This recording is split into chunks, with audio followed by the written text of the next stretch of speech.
स्वतंत्रता दिवस था। मल्लू मिठाई वाला अपनी दुकान पर जलेबियां छान रहा था। दुकान पर कस्टमर्स की भीड़ लगी हुई थी।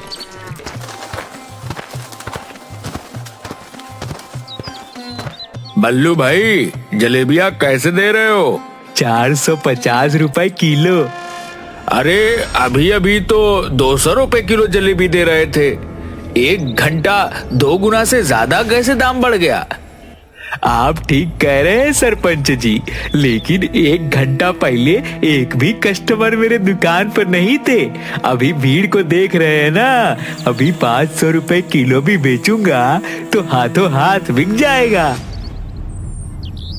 इतना लालच ठीक नहीं मल्लू, भगवान से डर, इतना लालच ठीक नहीं। इसमें लालच की क्या बात है? इसे अर्थव्यवस्था कहते हैं। मांग बढ़ेगा तो दाम भी बढ़ेगा। 200 रुपए किलो जलेबी लेना है तो कल आकर ले लेना। आज तो यही भाव लगेंगे भैया। लेना है तो बोलो, नहीं तो आगे बढ़ो। लूंगा क्यों नहीं, मंत्री जी अभी आने वाले हैं झंडा फहराने के लिए। ये लो 4500 रुपए, 10 किलो जलेबी तौल दो। उधर मल्लू का बेटा मग्गू के स्कूल में मास्टर साहब मग्गू से बोलते हैं, बच्चों, आज हम सभी के लिए बहुत ही महत्वपूर्ण दिवस है। आज ही के दिन हमारा देश अंग्रेजों के गुलामी से आजाद हुआ था। आज हम लोग शपथ लेते हैं कि हर गलत करने वालों का विरोध करेंगे, चाहे वह अपना ही क्यों ना हो। जी सर, हम शपथ लेते हैं कि हर भ्रष्टाचारी का हम विरोध करेंगे, चाहे वो कितना भी अपना क्यों ना हो। शाबाश बच्चों, अब कुछ ही देर में प्रिंसिपल सर झंडा फहराएंगे।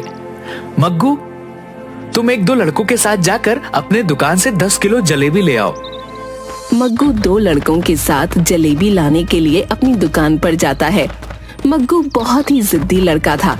अगर वो कोई चीज एक बार करने की ठान लेता तो वो करके ही दम लेता। पिताजी, ये लो 2000 रुपए, स्कूल के लिए 10 किलो जलेबी दे दो। बेटा 2000 नहीं, 4500 रुपए लगेंगे 10 किलो जलेबी का। अरे पिताजी, 200 रुपए प्रति किलो के हिसाब से 10 किलो जलेबी के 2000 हुए ना।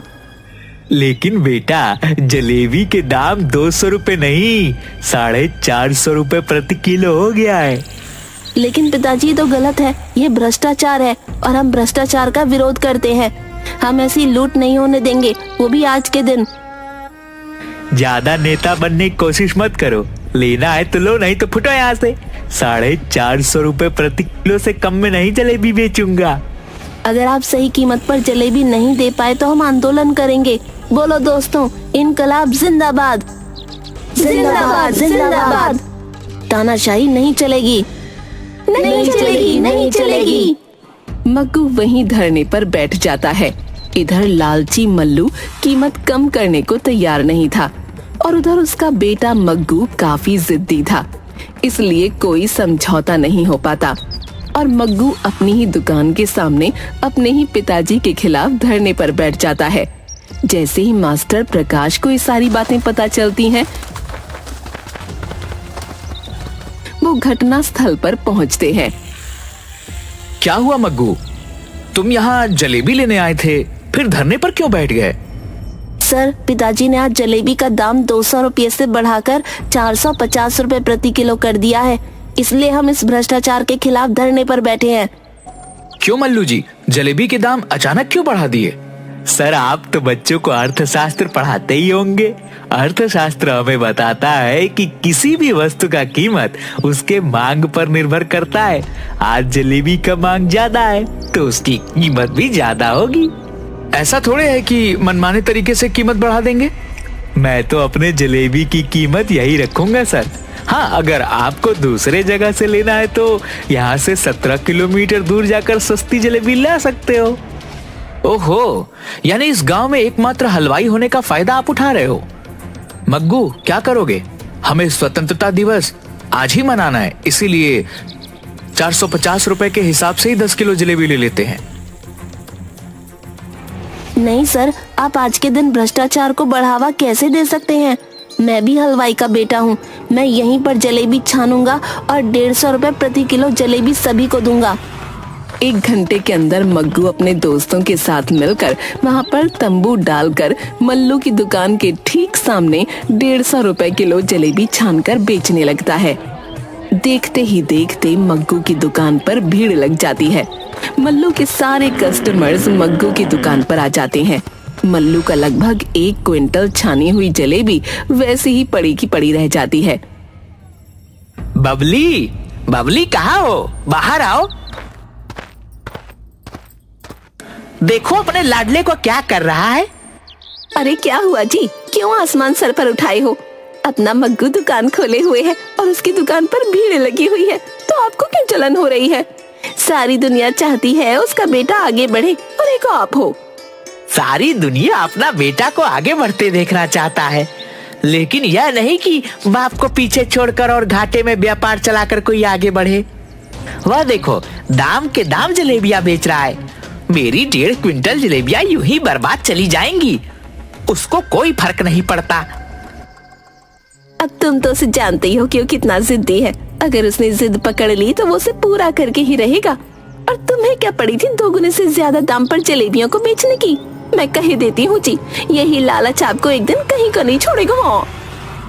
आओ आओ चाचा आओ, चाची आओ, भैया और भाभी आओ, दाम के दाम जलेबियाँ खाओ, स्वतंत्रता दिवस धूमधाम से मनाओ। तभी वहाँ से सरपंच जी के साथ मंत्री जी गुजरते हैं। मग्गू की दुकान पर भीड़ देख हुकुमचंद जी, ये आपके गांव में इतनी भीड़ क्यों लगी है? शायद कोई जलेबी की दुकान है, लेकिन ठीक सामने अब बड़ी सी जलेबी की दुकान में एक भी आदमी नहीं, ऐसा क्यों? मास्टर जी, मल्लू के दुकान के सामने किसने जलेबी की दुकान खोली है? और उनके दुकान पर भीड़ है, इसके दुकान पर की भीड़ कहाँ गई? सरपंच जी, मल्लू ने अपने जलेबी का दाम दुगना से भी ज्यादा रखा था। उसी के खिलाफ उसका बेटा मग्गू दाम के दाम जलेबियां बेच रहा है, इसीलिए वहाँ पर सारी भीड़ है। वाह, इस युग में इतना अच्छा विचार वाला लड़का। सरपंच जी, मैं उस लड़के से मिलना चाहूंगा।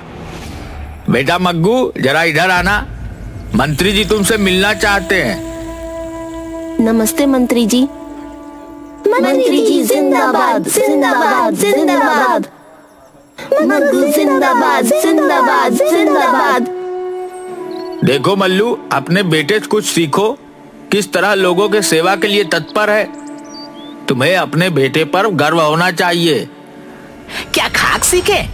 इस नालायक ने अपने धंधा में कुछ भी नहीं कमाया और मेरा धंधा भी चौपट कर दिया। 1.5 क्विंटल जलेबियां मेरी बर्बाद हो गई। जितना मैं सुबह से कमाया था सब घाटा में चला गया इस नालायक के चलते।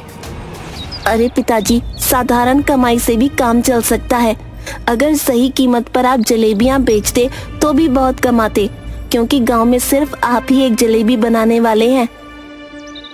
अच्छा, मंत्री जी ने जरा पीठ क्या थपथपा दी, तुम तो नेता जैसी बात करने लगे। अरे बेटा, नमक, तेल, ईंधन, इन सब का जब इंतजाम करना पड़ेगा तो सब अच्छी बातें धरी की धरी रह जाएंगी।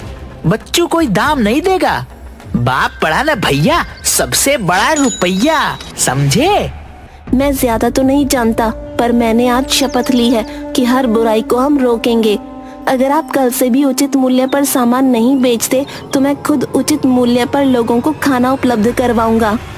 मैं अपने सामान के मूल्य को कम नहीं करने वाला।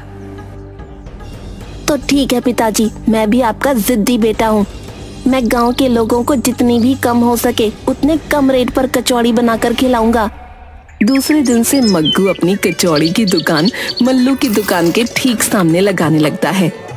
कम कीमत पर भरपेट कचौड़ी खिलाने के चलते उसकी दुकान पर लोगों का दिन भर तांता लगा रहता, जबकि मग्गू के पिताजी मल्लू अपनी दुकान पर बैठे मक्खी मार रहे होते।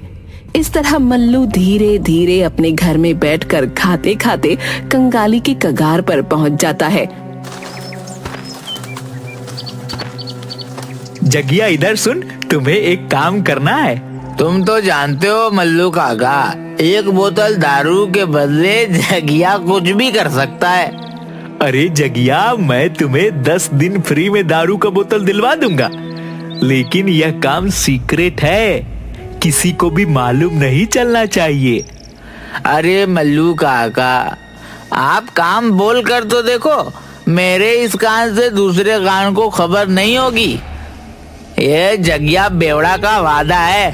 तो ठीक है, ये लो जमाल गोटा का पुड़िया, और मग्गू के कचौड़ी में कैसे इसे डालना है ये तुम जानो। आप फिक्र न करो मल्लू काका, बस मेरे हाथ की सफाई देखते जाओ। दूसरे दिन जगिया सुबह सुबह मग्गू की दुकान पर जाता है। मग्गू, मुझे बहुत भूख लगी है, 2 दिन से कुछ खाया नहीं, मुझे कुछ खाने को दो। जगिया, अभी अभी तो दुकान खोलने जा रहा हूँ, इतनी सुबह मैं खाना कहाँ बनाऊंगा? अभी तो सारा इंतजाम ही कर रहा हूँ। थोड़ी देर बाद आना, उसके बाद मैं तुम्हें कचौड़ी खिलाऊंगा। जगिया बेवड़ा है पर मुफ्त खोर नहीं। मैं मुफ्त में खाकर भिखारी नहीं बनना चाहता, मैं काम करके खाना चाहता हूँ। लाओ, मैं कचौड़ी का आटा गूंथ दूं। ये तो अच्छी बात है जगिया, हर आदमी को स्वाभिमानी तो होना ही चाहिए। ये लो, आटा गूंथ दो। जगिया चुपके से आटा गूंथते हुए उसमें जमाल गोटा वाला पुड़िया मिला देता है। उस दिन जितने भी लोग मग्गू की दुकान पर खाना खाने आते हैं, सभी या तो बीमार पड़ जाते हैं या दस्त से उनकी हालत खराब हो जाती है। गांव में हाहाकार मच जाता है। सरपंच जी, मैं ना कहता था कि घटिया सामान इस्तेमाल करने से कभी भी बड़ी घटना घट सकती है। सस्ते सामान का यही नतीजा है। मैं भले ही कुछ ज्यादा कीमत पर खाना खिलाता हूँ, लेकिन मेरे खाने से आज तक गांव में कोई बीमार नहीं पड़ा। वैसी बात नहीं है मल्लू, मग्गू का दुकान खुले हुए आज 6 महीना हो गए। 6 महीनों में ये पहली घटना है। ये तो जांच का विषय है। मैंने पुलिस इंस्पेक्टर धाकड़ सिंह को इसकी जांच के लिए बोल दिया है। तभी धाकड़ सिंह जगिया को पकड़े हुए वहां पहुंचता है। ये रहा सरपंच जी, जिसने मग्गू के कचौड़ी में जमाल गोटा और बीमार होने वाला जहरीला पाउडर मिलाया था। पर इंस्पेक्टर साहब, आपको ये पता कैसे चला कि इसी ने मग्गू के कचौड़ी में जहरीला पदार्थ मिलाया है? दारू का ज्यादा सेवन कर लेने के कारण यह थाने के पास गिरा हुआ बड़बड़ा रहा था। इसके पास दारू की 10 बोतलें थी। पूछताछ में यह बताया कि मल्लू ने उसे यह दारू उपलब्ध करवाए हैं। उसके बदले में इसने मग्गू के कचौड़ी में कुछ पाउडर मिलाया था। देखा मल्लू, लालच ने तुम्हें कहां पर लाकर छोड़ा। अपने बेटे के खिलाफ तुम अपराधी बन गए, साथ में सारे गांव के लोगों को संकट में डाल दिया। ले जाइए इंस्पेक्टर साहब इस लालची आदमी को। इंस्पेक्टर मल्लू को पकड़कर ले जाता है। अदालत उसे 6 महीने के कारावास की सजा सुनाती है। इधर मग्गू धीरे धीरे अपने दोस्तों की मदद से कई शहरों में सस्ती कचौड़ी की दुकान खोल लेता है। उसकी जिद थी कि हर आदमी को उचित कीमत पर खाना उपलब्ध करवाए।